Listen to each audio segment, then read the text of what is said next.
E depois de um início de semana positivo para os preços da soja lá na Bolsa de Chicago, a quarta-feira foi de queda nas cotações, mas nada muito significativo, quedas de 4 a 8 pontos nos principais vencimentos.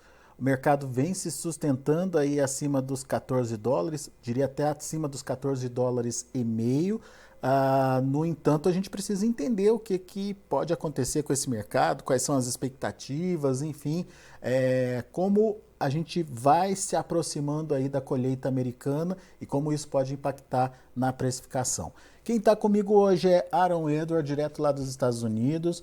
O Aaron está de olho no mercado, está vendo toda essa movimentação por lá e está analisando principalmente a safra americana, né, Aaron? Reta final, principalmente para a soja. O milho aparentemente já está consolidado ou estabelecido, mas a soja ainda precisa de chuva, é isso, Aaron? Como é que o mercado está vendo o que está acontecendo aí nos Estados Unidos? Muito bem, falou bem. Por bem ou por mal, o milho já está praticamente definido. Agora falta colher e não tem muito que pode, mesmo a chuva chegando, não vai ajudar muita coisa no milho a essa altura do campeonato. A soja ainda tem, muito produtor está falando falta uma chuva. Se chegar essa chuva, aí eu vou ter soja, senão vamos apanhar um pouco. Então, realmente tem mais uma chuva aí que falta para terminar de formar a soja, e o mercado os dois lados da moeda, né? Chove ou não chove? Então tá nisso no quadro da incerteza, digamos, do lado da oferta. A próxima grande incerteza de oferta aí vai ser o plantio no Brasil, que já não está tão longe. Então a safra brasileira já logo vamos ter essa passagem de bastão.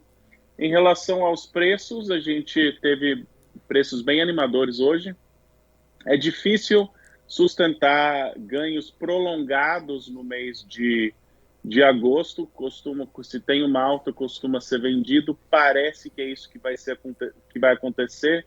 Chegamos num ponto de resistência ali nos 14,80, contrato de novembro de Chicago, e está caindo. Mas, para mim, no longo prazo, essa notícia é animadora. Se a gente está falando de preços chegando na safra norte-americana e a gente está falando de um piso aí de 14 dólares, negociando 14 e pouco na safra, isso é uma notícia animadora. Eu não acho que é motivo de ficar desencorajado com preços, talvez só tem que ser um pouco paciente. Mas você falou muito bem essa questão de começar a safra, né, começar a colheita, na verdade, com um preço atrativo aí para os produtores.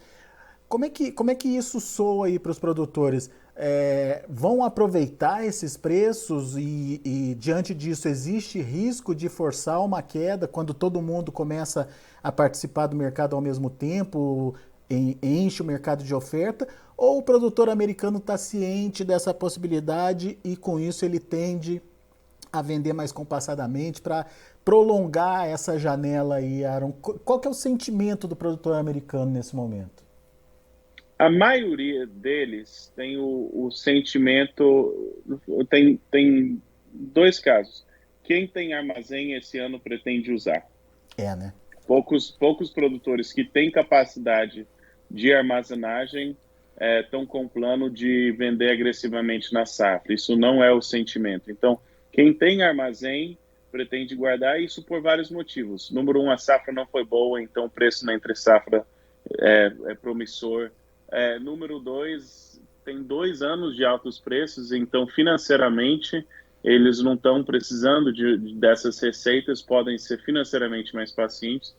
E o ponto maior em relação a vendas na safra são produtores que não têm armazenagem própria, e a movimentação dessa semana para mim foi uma evidência boa. A gente passou ali dos 6,50 no milho, e passou ali dos 14,50 na soja, e alguns produtores falaram, acho que eu deveria aproveitar isso daqui, esse dinheiro faz diferença esse preço faz diferença na minha fazenda, e não muito tempo atrás a gente estava abaixo de 14, eu acho que deveria aproveitar.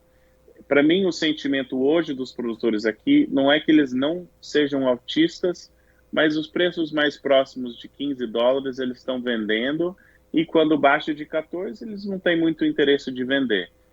A evidência para mim disso é o pregão dessa semana, e eu acho bem possível que a gente vai estar negociando dentro dessa faixa aí de negociação, que é bom, ou seja, novas altas talvez seja um pouco mais puxado, mas um piso cada vez maior conforme os produtores vão ficando mais exigentes em relação ao preço, parece bem possível para mim. Eventualmente, isso pode trazer maiores preços lá para frente. Você tá falando para a gente que pode ser um intervalo entre 14 e até US$ 15 aí, é isso? De trabalho ali ao longo da safra?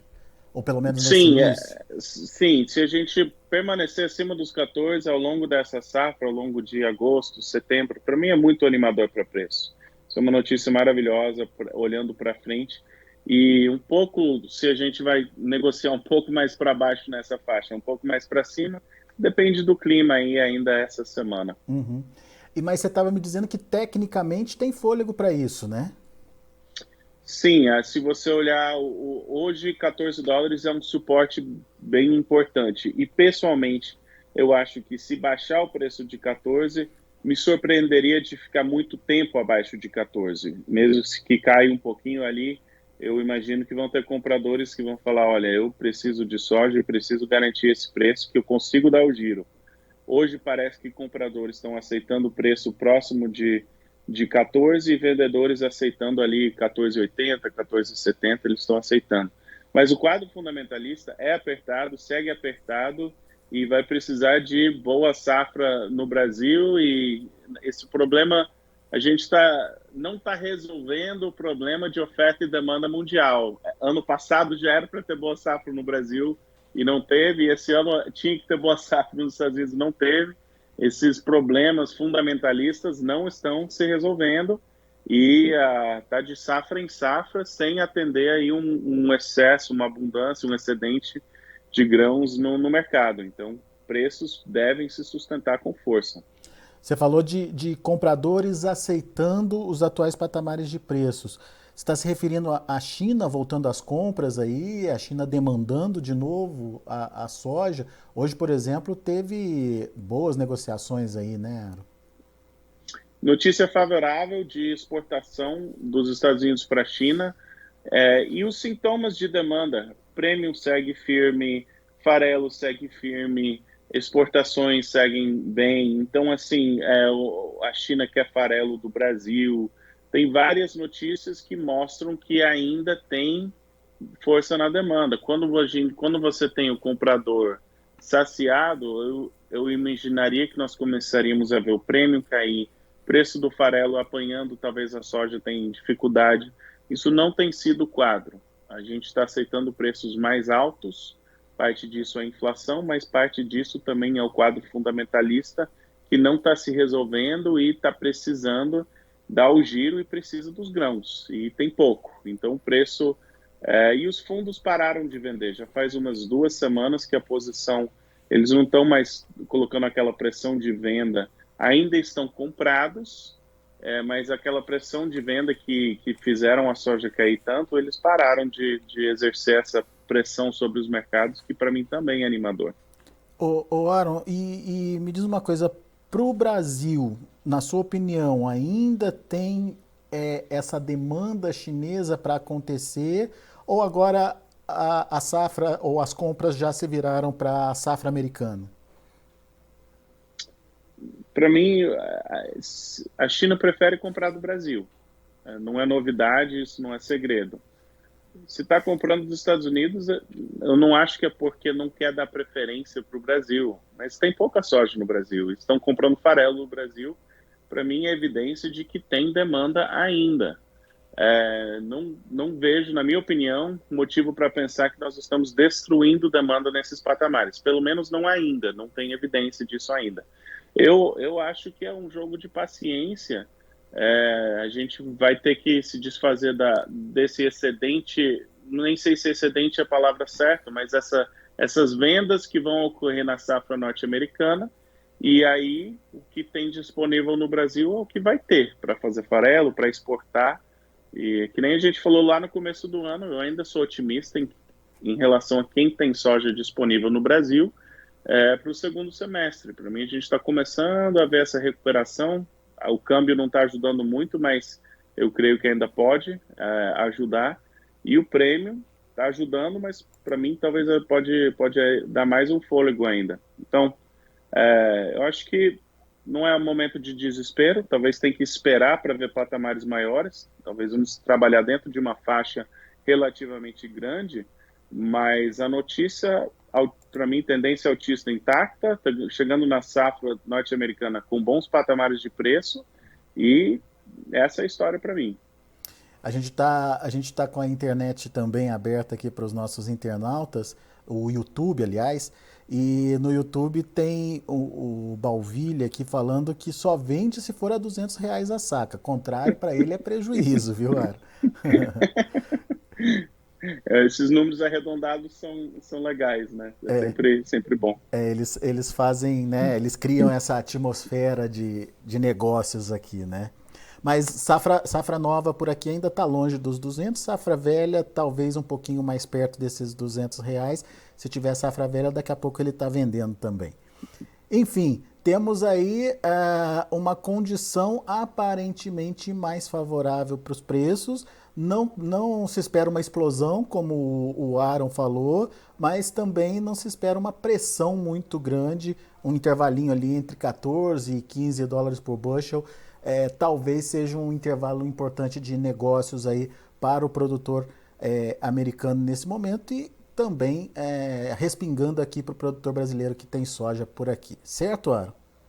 Certo. E passando a pressão de venda da safra norte-americana, especialmente se tiver algum susto no Brasil, aí para mim dá para animar um pouquinho mais o preço. É isso aí. Vamos acompanhar a evolução do plantio aqui no Brasil, vamos acompanhar esse restinho de safra aí nos Estados Unidos, principalmente, como o Aaron disse, falta uma chuva, estamos por uma chuva aí para consolidação da safra de soja lá nos Estados Unidos. O USDA apostando aí nos 123 milhões de toneladas. Você está de acordo com esse número, Aaron? Depende da chuva. Se chover, é possível. Né? A soja ainda tem aquele poder de recuperação, né? E que no finalzinho pode até surpreender se tiver boa condição aí para desenvolvimento dela, né? Sim, exatamente. Agora, o USDA está prevendo, é bem otimista, então talvez mesmo com uma chuva não chegue na expectativa do USDA, mas a questão é que se tirar muito da produtividade, não tem estoque, assim, vai gerar conta, né? Então, tá bem apertado a oferta e demanda. O Balvilli tá perguntando aqui do milho, Aaron. E o milho vai subir? Em Chicago, o milho mostra bastante força. A história é similar. Talvez a gente tenha um pouquinho de pressão de venda na safra norte-americana, talvez tenha um pouquinho de dificuldade de subir com pressão de venda. A história é similar, mas tudo indica que o milho tem potencial de maiores preços, sim. O quadro fundamentalista também está apertado. Por conta de uma oferta mais curta, obviamente, com perdas mais consolidadas, digamos, né? Sim, a condição do milho norte-americano por aqui não está boa, é ruim, o milho não está bom. Então, assim, pressão de venda na safra norte-americana, enquanto ainda tiver milho disponível que precisa trocar de mãos antes de chegar a chuva e tal, talvez demore um pouquinho para o milho reagir, mas isso não quer dizer que não tem boas perspectivas de preço. Muito bem. E para o Brasil também a perspectiva de exportar mais, né? Caso a China aí de fato abra o mercado e realmente venha comprar o milho brasileiro, que pode ser um fator positivo para o produtor brasileiro também em termos de precificação. E deve comprar porque eles estão tendo estiagem por lá e estão precisando do milho. Pois é, tem mais essa, né? Estão tentando fazer chover por lá, mas será que dá certo essa história? Vamos acompanhar.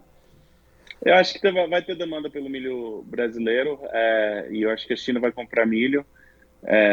E vai ter demanda também pelo milho norte-americano. O quadro fundamentalista, nós estamos já agora é o terceiro ano, e a gente não está tendo as safras recordes que a gente precisa para repor esses estoques.